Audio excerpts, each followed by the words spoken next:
나를 사랑하면 나의 계명을 지켜라. 이게 오늘 말씀이죠. 오늘 읽어드린 몇 절의 말씀 중에 사랑하라는 단어가 7차례 나타납니다. 너희가 나를 사랑하면, 나를 사랑하는 자니, 나를 사랑하는 자는 내 아버지께 사랑을 받을 것이요 나도 그를 사랑하여, 사람이 나를 사랑하면 내 아버지께서 그를 사랑하실 것이요. 여기 사랑한다는 단어, 아가파오라고 하는 헬라어가 7차례 사용되고 있습니다. 우리 기독교 신앙의 본질은 사랑이죠. 하나님이 우리를 사랑하시고 우리가 하나님을 사랑하는 것이 우리 신앙의 본질입니다. 천국에 가면 우리가 어떤 삶을 살게 되는가? 우리가 천국 그러면은 제일 먼저 떠오르는 것이 황금길을 다니고 진주문으로 만들고 보석으로 치장하고 좋은 집에 살고 고이 고식하고 이런 생각을 해요. 그러나 사실은 천국의 삶을 가장 잘 표현한 것은 하나님과 우리가 사랑하는 속에 살고 있다는 겁니다. 이게 천국이에요. 이 요한복음 14장 20절에 보면 그날에는 내가 아버지 안에 너희가 내 안에 내가 너희 안에 있는 것을 너희가 알리라 그랬어요. 그리스도와 성부 사이의 동거, 또 성부 성자와 성도들이 함께 동거하는 것, 함께 사는 것, 이게 궁극적인 우리의 삶입니다. 하나님과 우리가 서로 사랑하는 가운데 함께 사는 것이 천국이에요. 그 앞으로 천당 간다 그러면은 보석 얻으러 간다든지 황금길을 다니려고 간다고 생각지 마세요. 천국은 하나님과 우리가 사랑하면서 함께 사는 곳입니다. 다시 본문을 보면은 너희가 나를 사랑하면 나의 계명을 지키리라. 나의 계명을 지키는 자라야 나를 사랑하는 자니. 주님께서 나를 사랑한다면 계명을 지켜라. 그래서 사랑하라는 이 말을 계명을 지키라는 말로 바꾸셨어요. 사랑하는 것과 계명을 지키는 것이 서로 별개의 것이 아니라 같은 겁니다. 오늘 말씀에서는 오히려 사랑한다는 말보다 계명을 지키라는 말이 더 강조되어 있어요. 계명을 지키는 것은 사랑하는 방법입니다. 사실 사랑이라는 단어는 추상명사거든요. 그러니까 누가 얼마나 사랑하는지 그걸 우리가 계량적으로 알 수가 없어요. 그러나 지키는 것은 우리의 행동으로 나타나는 것이기 때문에 우리가 얼마든지 알 수가 있습니다.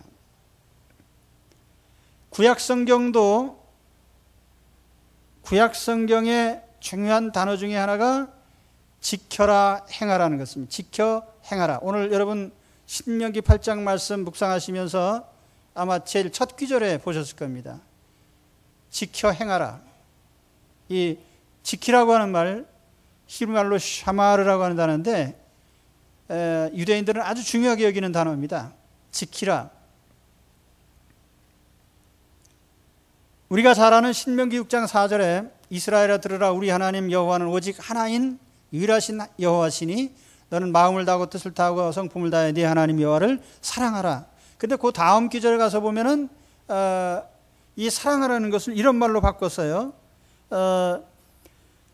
너는 이 말씀을 마음에 새기고 내 자녀에게 부지런히 가르치며 집에 앉았을 때에든지 길을 갈 때에든지 누워있을 때에든지 일어날 때에든지 이 말씀을 강론할 것이며 그것을 내 손목에 매어 기호를 삼으며 내 미간에 붙여 표로 삼고 내 집 문설주와 바깥문에 기록할지니라. 마음에 새기고 자녀들에게 가르치고 항상 말씀을 주제로 해서 강론하고 또 집 문설주에 붙이고 미간에 붙이고 손목에 매고 가시적인 행위죠. 하나님 사랑하는 표시입니다. 여러분 어디 가서 얘기할 적에 성경 말씀을 주제로 얘기합니까?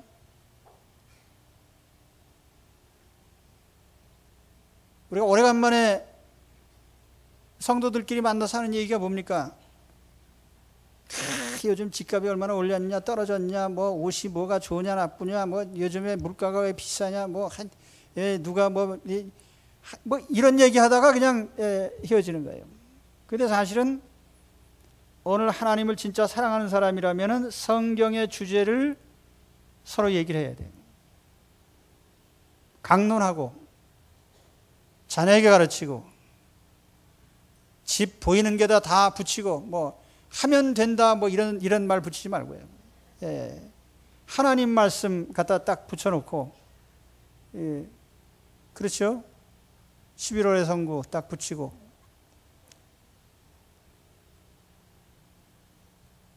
자 그러면 이 지키라고 했는데 계명을 지키라고 했어요. 그래서 이 계명이 무엇인가에 대해서 좀 심도 있게 설명을 드려야 되겠습니다. 이 계명을 설명할 때 마태복음 22장 36절에 우리 주님께서 아주 간략하고 명쾌하게 설명을 했습니다. 어떤 사람이 와서 어떤 계명이 제일 큰 계명입니까 하니까 예수님께서 첫째는 이것인데 마음을 다하고 뜻을 다하고 성품을 다해서 내 하나님을 사랑하라. 이 하나님을 사랑하라는 것이 첫째 계명이고 둘째는 내 이웃을 내 몸과 같이 사랑하라는 계명이다. 그래서 하나님 사랑과 이웃 사랑 이 두 가지를 가장 큰 계명으로 요약을 했습니다.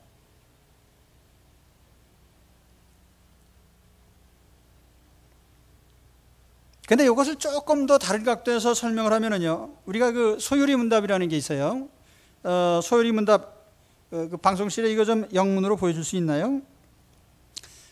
소요리 문답에 보면은 그 소요리 문답이라는 것은 우리 성경 가르침을 요약하기 위해서 107개의 질문과 답변으로 되어 있는 이런 내용입니다. 이게 이제 17세기에 작성된 것인데 거기에 보면은 제1문에 이런 질문을 하고 있어요. 사람의 제일 때는 목적이 뭐냐? 사람의 첫째 목적이 뭐냐? 취입 엔드. 사람의 첫째 목표가 뭐냐? 답변은 하나님을 영화롭게 하고 영원히 즐거워하는 것이다. 이렇게 답변이 되어 있습니다. 오늘 우리가 인간으로서 태어난 목적은 하나님을 영광스럽게 하고 하나님을 즐거워하기 위해서 우리는 태어났습니다. 아셨습니까? 지금까지 모르셨으면요. 소요리 문답 1번의 질문과 답변이에요. 2번 질문은 이렇게 묻습니다. 하나님이 하나님을 영화롭게 하고 영원히 즐거워하기 위해서 무슨 규칙을 우리에게 주셨느냐? 답변은 하나님께서 하나님을 영화롭게 하고 영원히 즐거워하기 위해서 우리에게 신구약 성경을 주셨다. 그러니까 신구약 성경은 하나님을 영화롭게 하고 즐거워하는 그 규칙이 담긴 유일한 규칙이라고 답변을 합니다. 제3문에는 뭐라고 질문하냐면은 성경이 가장 요긴하게 가르치는 것이 뭐냐? 이 principally teach, 가장 중요하게 가르치는 바, 중점적으로 가르치는 것이 뭐냐라고 묻고 거기에 대한 답변이 두 가지가 있습니다. 첫째는 우리가 하나님을 어떻게 믿어야 하는지를 성경이 가르치고 있다. 두 번째는 우리가 행해야 될 의무를 규정하고 있다. 이렇게 되어 있어요.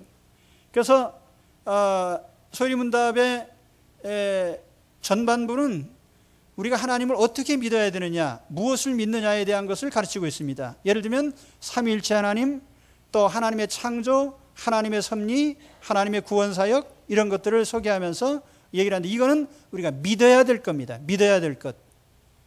지금 뭐가 나타나는데 보입니까? 잘 안 보이죠? 지금 뭐가 나타난 겁니까? 조금 이따 다시 보여주세요. 그런데 신구약 성경을 요약하면 두 가지라는 거예요. 하나는 우리가 어떻게 무엇을 믿어야 되느냐 하는 것, 믿음, faith. 우리가 무엇을 믿느냐라고 하는 것이 첫 번째이고 또 한 가지는 무엇을 우리가 의무를 이행해야 되느냐는 이걸 영문으로는 duty라고 설명을 했어요. 하나님이 우리에게 부과한 의무가 뭐냐? 그래서 성경은 우리가 믿어야 될 것과 우리의 의무를 규정한 책으로 이렇게 소요리문답은 정리를 하는 것입니다. 그러면 이 의무 조항에 대해서 이제 보충 설명을 하면 소요리문답은 이걸 또 명백하게 이렇게 얘기를 합니다. 소요리문답 39문에 가면은 이런 질문을 해요. 하나님이 요구하시는 인간의 의무가 뭐냐? 영문으로 하면 What is the duty? 의무가 뭐냐? Which God requires. 이 require라는 말은 요청한단 말이죠. Require of man. 하나님이 인간에게 요청하는 의무가 뭐냐? 요구하는 의무가 뭐냐? 이렇게 질문하고 그 답변은 하나님의 나타내신 뜻에 순종하는 것이다. 하나님이 인류에게 내 뜻은 이거라고 나타내신 뜻에 순종을 해야 된다는 거예요. 그러면 그 다음 질문에 다시 질문하기를 소요리문답 40문에서 하나님께서 인간에게 순종할 규칙으로 무엇을 우리에게 주셨느냐? 어떤 것을 나타내신 게 뭐냐? 그러니까 하나님의 뜻에 순종하는 것이 인간의 의무라면 그 하나님이 나타내신 뜻이 뭐냐라고 했을 때 답변은 그것은 도덕법이다. 모랄로 도덕법을 우리에게 주셔서 그걸 지키도록 했다. 그리고 41문에 가서 이렇게 질문합니다. 그 도덕법이 어디에 간략히 포함되어 있느냐? 답변은 그 도덕법은 십계명에 간략히 나타내 있다. 요약되어 있다. 이렇게 설명을 합니다. 그러면 다시 이 부분을 정리하면 이런 겁니다. 우리의 듀티, 의무라고 하는 것, 성경이 규정한 의무라고 하는 것은 하나님의 나타내신 뜻에 순종하는 것인데 하나님이 자기의 뜻을 어디에 나타내냐? 그것이 바로 도덕법이다. 도덕법이 어디에 간략히 요약되어 있느냐? 그것이 바로 십계명이다. 그리고 다시 소요리문답 42문에 질문하기를 십계명이 가르치는 대략이 뭐냐? 그러면서 답변하기를 그것은 첫째는 하나님을 사랑하는 것이고 두 번째는 이웃을 사랑하는 것이다. 이렇게 요약을 합니다. 그럼 다시 이 요리문답 체계를 우리가 설명하면 이런 것입니다. 인간의 목적은 하나님을 영화롭게 하고 즐거워하는 것인데 그 하나님을 영화롭게 하고 즐거워하는 규칙이 성경에 기록되어 있다. 그러면 성경은 무엇을 가르치느냐? 성경은 우리가 무엇을 믿어야 할지를 가르치고 있고 무엇을 행해야 될지를 가르치고 있다는 거죠. 그 두 번째 무엇을 행해야 된다라고 하는 것이 우리의 듀티, 의무라는 거죠. 믿음이라는 것은 마음에서 하나님을 믿는 거예요. 문자 그대로. 근데 이 듀티는 문자 그대로 우리가 의무이기 때문에 지켜 행해야 되는 것입니다. 그 신앙은 이 두 가지가 있는 거예요. 그래서 우리가 요리문답에서는 그걸 신앙과 행위, 행위라는 말로 표현을 해요. 우리는 하나님을 믿으면서 또 의무를 이행해야 된다는 거예요. 이게 신앙인 거예요. 그러니까 단순히 믿음이 신앙이 아니에요. 우리가 하나님을 믿으면 당연히 하나님이 주신 의무를 이행해야 되는 것입니다. 그래서 성경은 단순히 믿어야 될 것만을 얘기한 게 아니라 의무도 우리에게 부과하고 있습니다. 아셨습니까? 예. 그러면 이 의무가 바로 뭐냐면 계명이라 그 말이에요. 십계명. 그러니까 여기 지금 제가 이 얘기를 하면요, 십계명 모르는 분들이 지금 수두룩 딱상으로 많을 거예요. 제1계명이 뭡니까?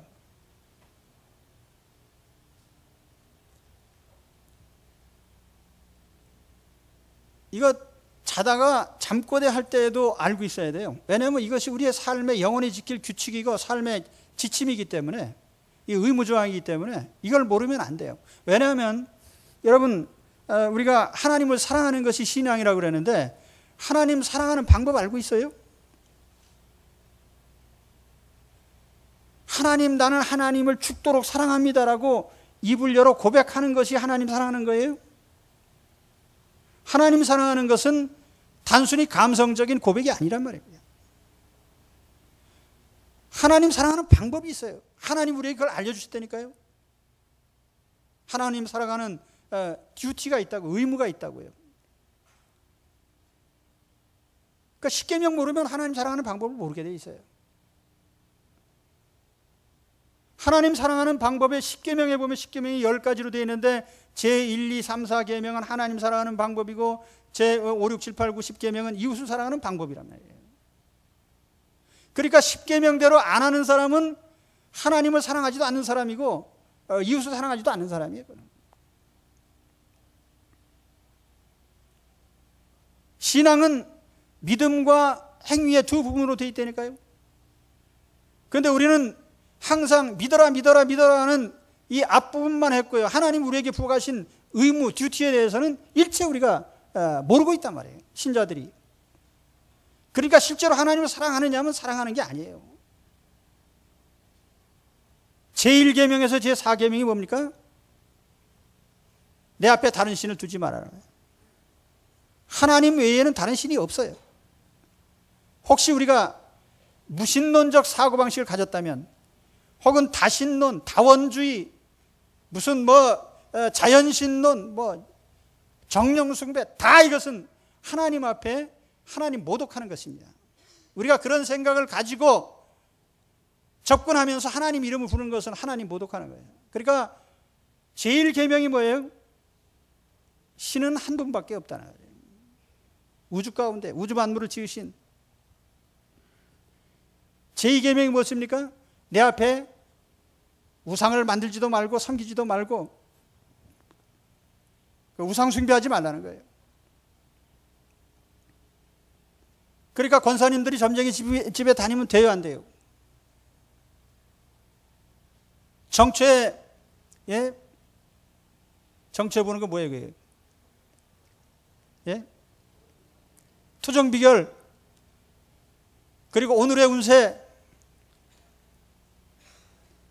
그러니까 예수 믿는 사람이 그런 것을 참작하거나 신봉하면서 이사 가는 날짜 잡고 손 없는 날 이런 거 따지면서 이렇게 하는 사람은 그거 하나님을 모욕하는 거예요. 그거 하나님을 사랑하는 사람이 아니에요.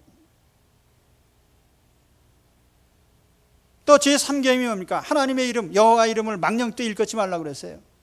하나님의 명예를 손상시키지 말라는 거예요. 자, 우리 예수 믿는 사람들 가운데, 오래 믿은 사람 가운데 그런 사람들이 종종 있습니다. 예수 믿는 것을 막 사람들 앞에 얘기를 해요. 여러분, 예수 믿는 걸 사람들 앞에 얘기했으면요, 책임지셔야 돼요. 혹시 내 말 한마디나 나의 행동 하나 때문에 다른 사람들이 하나님의 명예를 나로 말미암아 손상되지 않도록 해야 되는 겁니다. 그러니까 여기 교회 딱 보니까 교회 다니는 사람처럼 보이는데 그냥 잡담을 하면서 남 불편하게 만들고 이상한 소리하고 농담하고 그러면서 다른 사람이 볼 때 저거 믿는 사람이나 안 믿는 사람 똑같네. 그 하나님 명예를 손상시키면서 해요. 그러니까 제가 안 믿는 사람들과 어울려서 가끔 여행을 하는데 내가 목사요 하는 것을 저는 어떤 사람은 밝히는 게 좋다, 안 밝히는 게 좋다. 나는 안 밝힙니다. 피차 부담스러워서. 근데 하루만 지나면 금방 알아요. 목사님이십니까? 장로님이십니까? 우리가 살아가는 모습이 하나님의 자녀답게 말 한마디를 조심하고 집에서 부부싸움을 해도요, 심한 말이나 부정적인 말이나 함부로 말을 안 해요. 화가 났으면 혹시 물건을 집어던져 깨트려도 상관없어요. 상관없다고 해서 집어던지라는 말은 아니고, 하여튼 그러나 하나님이 들으시기 때문에 말 조심해야 돼요. 그러니까 우리는 하나님을 모독할 수 있는 모든 요소들을 우리 대인관계에서 항상 주의해야 되는 거예요. 그게 3계명의 정신이에요. 4계명은 뭡니까? 안식일을 구별하 거룩히 지키라는 거예요. 날 잡아서 예배드리란 말이에요. 한 주에 한 번씩. 그날을 거룩히 지키고 하나님 만나는 데 집중하고. 여러분, 오늘 세상 사람들 다 딴 데로 가는데 하나님 예배드리러 왔잖아요. 4계명을 지키면 하나님 사랑하는 표시가 되는 거예요. 그래서 우리가 이 1, 2, 3, 4계명을 지킴으로써 하나님을 사랑하는 것입니다. 요즘 사람들은 감성주의에 빠져가지고 뭐든지 그저 느낌으로만 하려고 그래. 필이 왔냐 안 왔냐, 휠이 꽂혔냐? 뭐 사람 살아가는데 뭐 휠이 뭐 반나 꽂혀요? 1년에 한 번 꽂힐까 말까. 우리가 밤낮 휠로 삽니까? 우리가 하나님 사랑하는 것은 하나님의 계명을 지킴으로써 하나님을 사랑할 수 있습니다. 이웃 사랑하라는 것도 마찬가지예요. 우리가 이웃을 사랑하세요. 교회 다니는 사람한테 10사람이 10사람 붙잡고 이웃 사랑하세요 그러면은 첫째로 떠올리는 게 이웃 돕기야. 그리고 무슨 뭐 거지 동냥하는 것. 그게 이웃 사랑의 한 부분이긴 하지만 그게 본질은 아니에요. 이웃을 사랑한다면 어떻게 해야 되냐면 제5계명부터 제10계명을 지켜야 되는 거예요. 그게 이웃 사랑하는 법이니까. 하나님이 주신 계명이니까. 제5계명이 뭐예요? 제5계명이 뭡니까? 이웃 사랑하는 첫 번째 계명이 뭐예요? 내 부모를 공경하랍니다. 그러니까 부모 공경을 안 하는 사람은 이웃을 도무지 사랑하는 사람이라고 보기 힘든 거예요. 가장 가까운 이웃이니까. 뭐 가장 가까운 이웃은 사랑하지 않으면서 무슨 뭐 저기 이제 뭐 해외에 있는 뭐 불쌍한 사람을 돕고 자시고 뭐 다 그거 거짓말이에요. 또 제 6계명이 뭡니까? 살인하지 마라. 무슨 뭐 생존권 달라고 시위하고 이게 아니라 이웃의 생명을 존중하는 것이 그것이 이웃을 사랑하는 거예요. 예수님은 뭐라고 하셨냐면은 내 형제를 향해서 나가라고 욕을 한다든지 미워하면 살인하는 자라고 그랬거든요. 우리가 미워하고 시기하고 질투하고 폭력을 행사하고 말로 상하게 하고 다 살인이에요.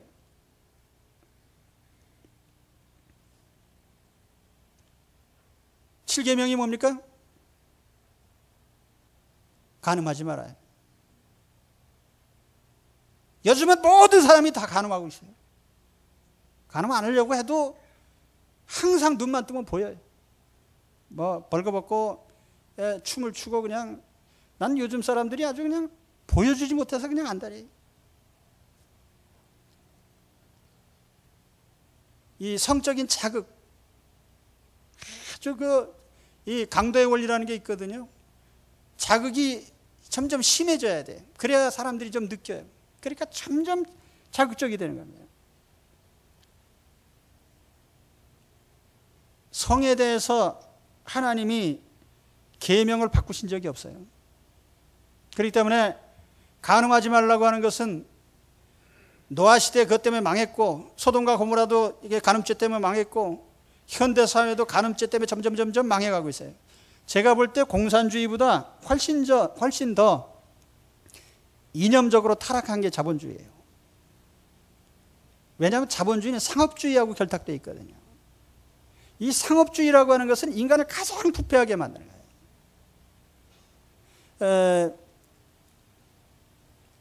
그래서 이 상업주의, 매스컴, 매스미디어, 돈 이게 결탁이 돼가지고요. 삼위일체로 다 그냥 세상을 부패시키거든요. 그 중심에 있는 것이 뭐냐면은 간음죄예요.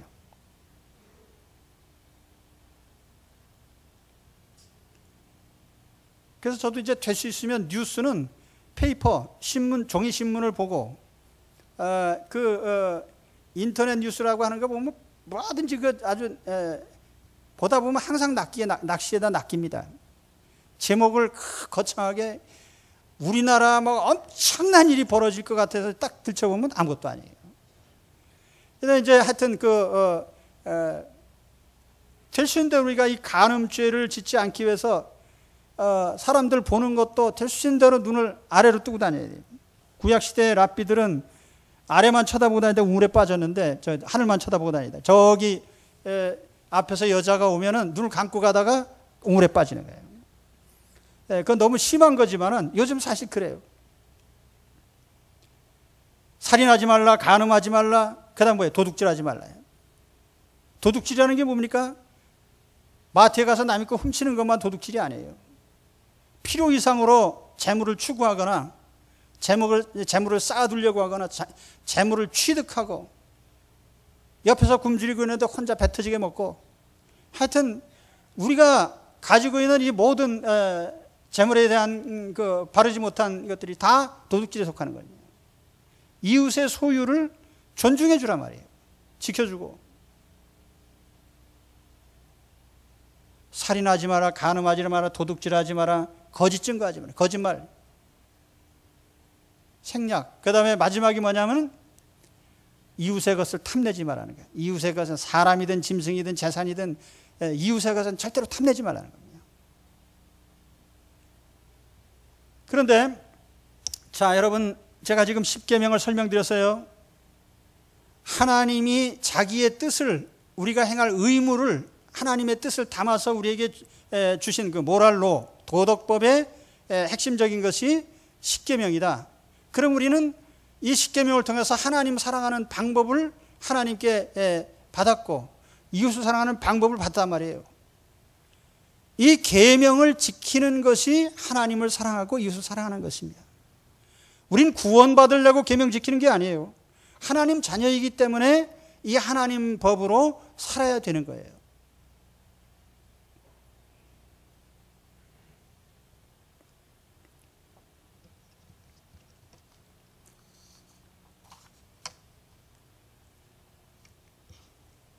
왜 착한 여자들이 항상 제비족에게 잘 넘어가느냐? 이 질문을 이제 제가 가끔 하면은 이제 웃으면서 대답을 하셔요. 그 왜 그러냐면은 제비족은 여자들이 좋아하는 걸 잘 알아요. 그래서 아주 매너도 좋은 것 같고 또 말도 잘해. 하여튼 뭐 남편은 뭐 무뚝뚝해 가지고 10년이 지나도 사랑한다 소리 안 하는데 제비족은 멋지십니다, 잘생기셨습니다, 뭐 그러지. 또 뭐 선물도 잘 사주지. 그러니까 홀딱 넘어갔다가 조금 관심을 끌고 나면 이제 망하는 거지. 그 다음에는. 근데 그러나 우리가 제비족한테 배울 게 있단 말이에요. 우리가 사랑하면 사랑하는 방법을 알아야 돼요.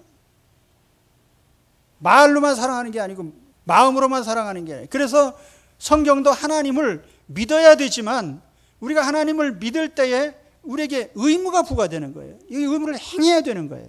지켜야 되는 겁니다. 그래서 항상 신앙과 행위 이렇게 되는 거예요. 이해가 되십니까? 예. 그럼 이제 오늘부터 우리는 하나님을 말로 사랑할 것이 아니라 계명을 지킴으로써 사랑하십시오. 또 이웃을 사랑하는데 뭐 가끔가다 한 번씩 이웃 돕기 한다고 해서 그게 이웃 사랑이 아니고 우리는 평상시에 영원토록 하나님의 이 계명을 지킴으로써 이웃을 항상 사랑하는 거예요. 아, 그렇게 해야지. 따라합시다. 아, 그렇게 해야지. 예. 그렇습니다. 예, 하나님을 사랑하고 이웃을 사랑하는 그 방법을 하나님이 계명에다 담아서 알려주셨으니까 우리는 계명대로 살면 돼요. 어려운 거 아니에요. 꼭 그렇게 하셔서 이렇게 살면 결과가 있습니다. 이제 그것까지 알려드리고 나서 말씀을 맺겠습니다. 계명을 지키면 어떻게 되느냐? 이제 두 번째 이슈는 그것입니다. 오늘 말씀 21절로 다시 돌아가서 보면은 나를 사랑하는 자는 내 아버지께 사랑을 받을 것이요 나도 그를 사랑하여 그에게 나를 나타내리라.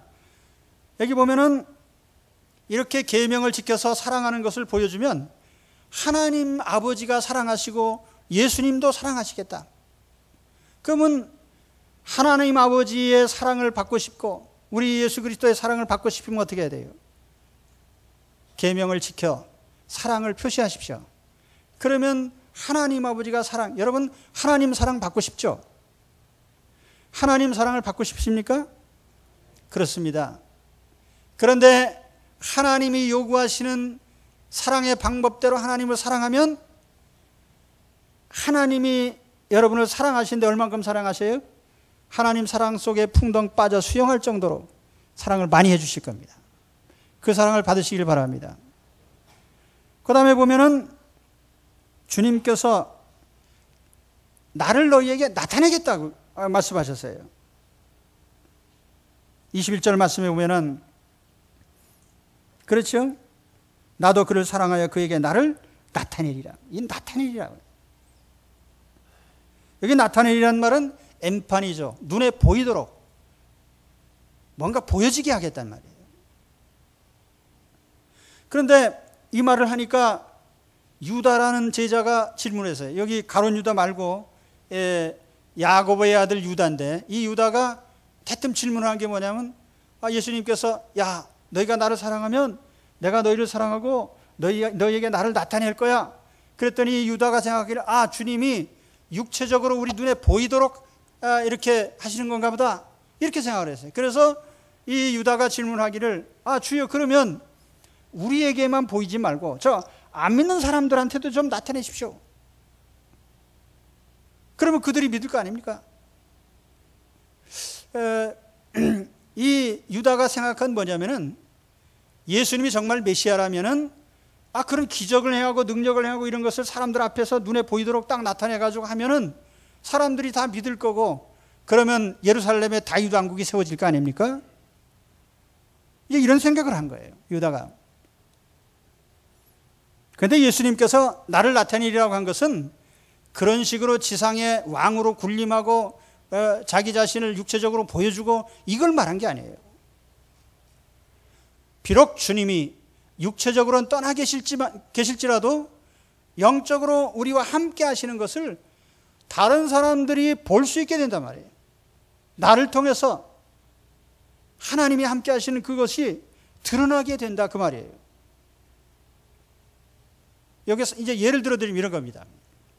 창세기 26장에 이삭 얘기가 나옵니다.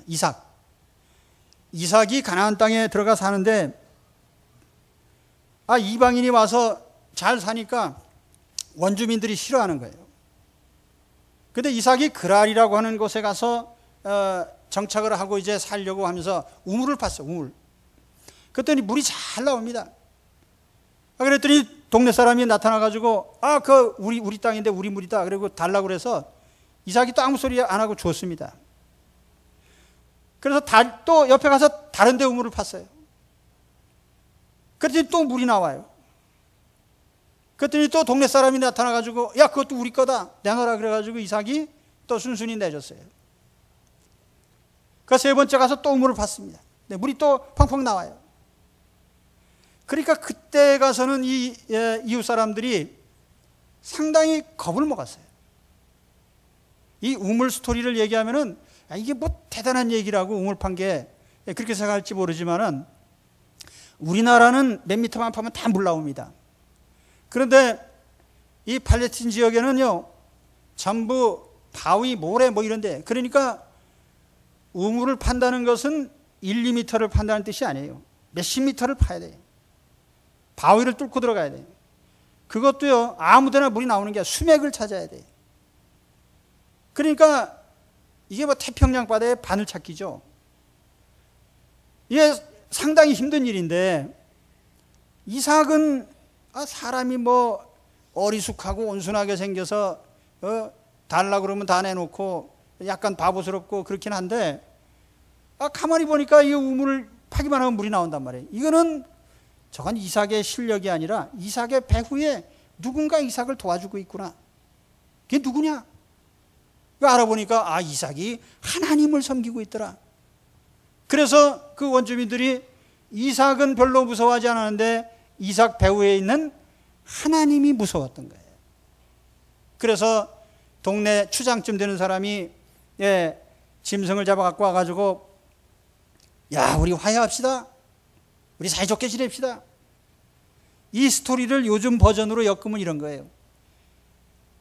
깡패 조폭이 와가지고 행패를 부리고 뺏어가고 막 그랬는데, 이렇게 보니까 그 배후에 엄청난 보스가 있는 거예요. 그래가지고 깜짝 놀래가지고 우리 싸우지 맙시다. 그 보스가 누굽니까? 우리 하나님이시란 말이에요. 여러분, 내가 살아가는 동안에 나를 도우시고 나와 함께 하시는 하나님이 내 삶을 통해서 다른 사람에게 눈에 드러나기를 바랍니다. 그런데 오늘 주님께서 그 약속하신 거예요. 이렇게 얘기하면 사람마다 무슨 생각을 하면 사장님이 되고 재벌이 되고 권력을 잡고 그렇게 되나 보다. 그거하고는 상관없는 얘기예요, 이게. 사도 바울이 죄수의 신분으로 묶여서요, 압송을 당했어요. 저 로마로 배를 타고 가는데 거기 거의 280몇 명이가 하여튼 그 엄청난 인원이 타고 있었습니다. 근데 그 배에는 선장도 있지, 선주도 있지, 로마의 장교도 있지, 지휘할 사람이 많이 있습니다. 바울은 죄수일 뿐이에요. 근데 항해를 하다 보니까 점점 바울이 실질적인 지도자가 됩니다. 이 항해가 위험할 것 같습니다. 아무 소리도 아무도 듣지 않고 그냥 가다가 풍랑만 다 죽게 생기니까 그때 가서 저 사람이 참 신령한 말을 했네. 그 나중에 풍랑만 다 죽게 됐을 때 또 바울이 하나님께 기도하고, 여러분 안심하십시오, 하나님이 나와 함께 하시는데 하나님께서 괜찮다고 했습니다. 그때는 배에 타고 있는 사람이 선장이든 선주든 장교든 죄수들이든 다 바울의 얘기에 순종을 하는 거예요. 이게 뭡니까? 이게 바로 하나님이 자신을 나타내는 거예요. 우리의 삶을 통해서요. 그렇게 되시기 바랍니다. 누구에게요? 하나님을 사랑하고 그 계명을 지키는 자에게 주님께서 자신을 이렇게 나타내겠다는 거예요. 우리의 삶을 통해서요. 저 사람이 하나님 믿는다는 사람인데 하나님이 있는지 없는지 모르겠네, 이렇게 얘기하면 곤란한 거예요. 저 사람이 겉보기에는 어리숙하고 참 달라 그러면 다 내놓고 그런데 저 사람 배후에 하나님이 분명히 있어, 이런 사람이 되셔야 되는 거예요.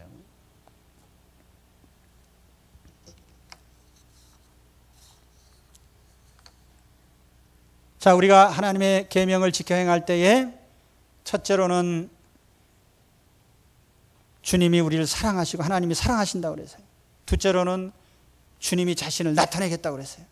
그리고 세 번째로는 여기 23절에 최종적으로 이렇게 얘기합니다. 예수께서 대답하여 이르시되 사람이 나를 사랑하면 내 말을 지키리니 내 아버지께서 그를 사랑하실 것이요 우리가 그에게 가서 거처를 그와 함께 하리라. 여기 우리라는 말이 나와요.